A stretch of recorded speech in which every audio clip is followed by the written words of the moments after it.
আসসালামু আলাইকুম দর্শকবৃন্দ, সবাইকে আবারও আমার চ্যানেলে স্বাগতম। তো আজকের এপিসোডে আমি আপনাদের মাঝে আলোচনা করব বাংলাদেশ সেনাবাহিনীতে যারা নতুন যোগদান করেছে, প্রশিক্ষণ সেন্টারে যোগদান করেছে, তারা খাওয়া দাওয়া কিভাবে করে এবং তাদের খাওয়া দাওয়ার মেনু কি। তো এই প্রশ্নটা আমাকে একাধিক ব্যক্তি করেছে, বিকজ অফ তাদের অনেক ফ্যামিলি থেকে বাংলাদেশ সেনাবাহিনীতে নতুন যারা যোগদান করেছে, এটা তাদের জন্য একটা শিক্ষামূলক ভিডিও।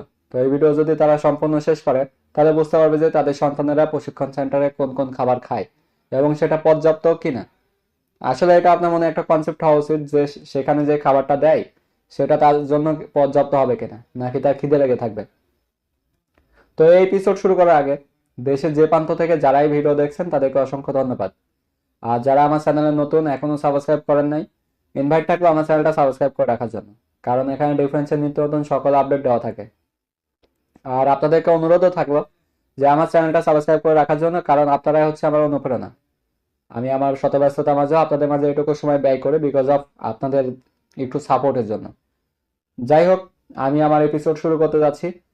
তো আসলে যারা প্রশিক্ষণ সেন্টারে যোগদান করেছে গত ফেব্রুয়ারিতে, 3 ফেব্রুয়ারি, 4 ফেব্রুয়ারি কিছু যোগদান করেছে, তো যারা যোগদান করেছে তাদের প্রশিক্ষণ সেন্টারে দিনগুলো কেমন যাচ্ছে এবং তারা আজকের টপিক শুধুমাত্র তারা কি খাওয়া দাওয়া করে।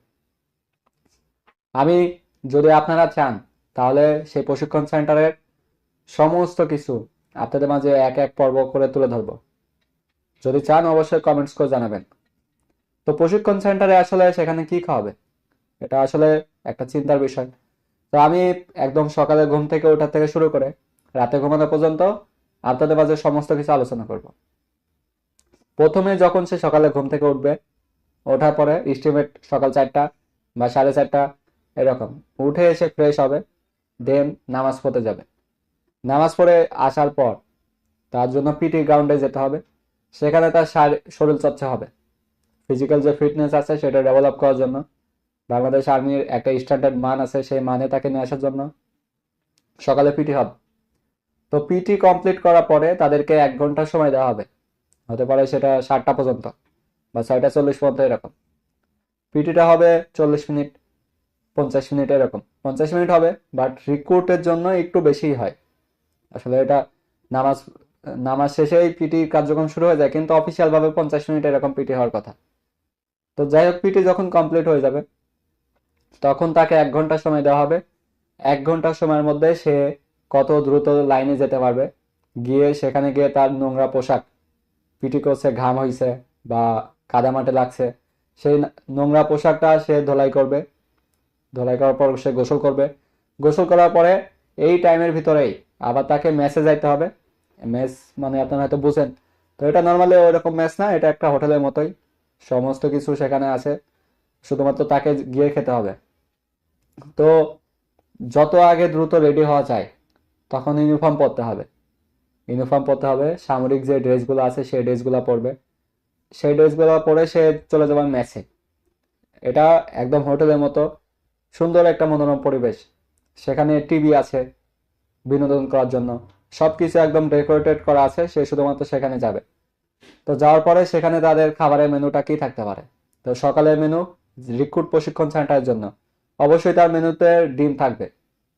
ডিম থাকবে, এছাড়া দুধ থাকবে মাঝে মাঝে, আর রুটি থাকবে, না হয় পরোটা থাকবে। মাস্ট বি এই দুটার ভিতরে একটা হবে। আর শুক্রবারে, শুধু শুক্রবার শনিবার এরকম একটা দিন খিচুড়ি ভাত দেওয়া থাকবে। তো হয়তো আপনারা এটা কনসেপ্ট পেয়েছেন যে 3টার উপরেই সব সময় এই মেনুটা দেওয়া হবে। রুটি, রুটির ক্ষেত্রে আবার কোনোদিন হচ্ছে দোকানে যে পাউরুটি পাওয়া যায় এই রুটি থাকবে। তো পাউরুটি যেদিন থাকবে সেদিন দুধ থাকবে এবং কলা থাকবে, সাথে ডিম থাকবে। ডিম মাস্ট বি, প্রত্যেকটা মেনুতে ডিম থাকবেই। তো একদিন হচ্ছে কলা, রুটি, দুধ, ডিম। আর যেদিন হচ্ছে পরোটা থাকবে এই দিন হয় সবজি থাকবে, আর না হয় তার সাথে ডিম ভাজি থাকবে। ডিম ভাজি যদি থাকেও তারপরে তার সিদ্ধ ডিম থাকবে, কারণ এটা তার হচ্ছে এক্সট্রা ডায়েট। এরপরে আরেকদিন থাকবে হচ্ছে রুটি, রুটির সাথে হয় সবজি থাকবে, আর না হলে ডিম ভাজি থাকবে না, ডাউল থাকবে। তো এটা হচ্ছে মেনু। আর এর সাথে একটা বিষয় আপনাদের খেয়াল রাখা উচিত যে প্রত্যেকটা সকালের মেনুতে তার মাস্ট বি চা থাকবে। এটা সাধারণ সৈনিকের ইস্যু। তো নর্মালি রিক্রুটের জন্য একটু বেশি দেওয়া থাকে, এখানে তার বেতনের থেকেও কিছু অংশ নেয়। দিয়ে তাকে এক্সট্রা একটা ইমপ্রুভ ডায়েট দেওয়া হয়, যেটা সরকারও কিছু বহন করে। যাই হোক, এটা হচ্ছে সকালের মেনু। তো আপনাদের মনে হয় এখন একটা কনসেপ্ট হবে যে আসলে তাদের এখানে কোনো ঘাটতি পড়ে না। এরপরে যখন সে ক্লাসে যাবে, দেন 10:30 11টার সময় একটা ব্রেক দিবে। এই ব্রেকের সময় সেখানে অনেকগুলো আইটেম থাকবে, যেমন মাস্ট বি ডিম থাকবে, কলা থাকবে, ছোলা থাকবে, 3টা আইটেম অবশ্যই থাকবে। এর সাথে যুক্ত হতে পারে পিৎজা, বার্গার, জিলাপি, এক্সেপ্ট এক্সেপ্টা। আর মিষ্টি থাকবে, অবশ্যই একটা মিষ্টি থাকবে, যেটা অবশ্যই একটু মিষ্টি বেশি থাকবে, কারণ এটা আপনারা হয়তো জানবেন বা জানেন না।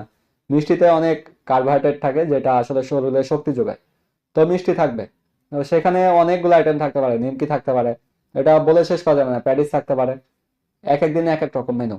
তো এটা শুধুমাত্র জাস্ট একটা টি ব্রেক, সাথে চাও থাকবে। দেন যখন এটা হয়ে যাবে, তখন সে তার ক্লাস সম্পূর্ণ যখন শেষ হয়ে যাবে 1টার সময় আনুমানিক, দেন সে যাবে হচ্ছে প্যারেড শেষ, নামাজ পড়বে। নামাজ পড়ার পরে দুপুরের খাবার খাবে। দুপুরের খাবার মেনুতে অবশ্যই আমিষ জাতীয় খাবার থাকবে। একটা জিনিস মাস্ট বি থাকবে, সেটা হচ্ছে সবজি, ভাত, আর আমিষ জাতীয় একটা কিছু থাকবে, সাথে ফল থাকতে পারে। ফল প্রতিদিনই থাকবে না, বাট মাঝে মাঝে ফল থাকবে, যেটা সাধারণ সৈনিকের ইস্যু, তারও সেটা ইস্যু হবে। তো এর ভিতরে হচ্ছে অবশ্যই প্রত্যেক দিন হয় গরুর মাংস থাকবে, না হয় মুরগির মাংস থাকবে, না হয় খাসির মাংস থাকবে, না হয় ডিম, আর না হয় মাছ। তো নর্মালি এক মাসে 13 দিন মতো গরুর মাংস থাকে, 3-4 দিন খাসির মাংস থাকে, এরপরে মাছ থাকে 3-4 দিন, ডিম থাকে 3-4 দিন, ব্রয়লারে মুরগি বাকি এরকম 5-6 দিন, এরকম টোটাল মিলে দেখা যায় এক মাস সম্পূর্ণ এরকম। এবং দুপুরে যে মেনুটা খেয়েছে, রাতেও সেম টু সেম মেনু হবে।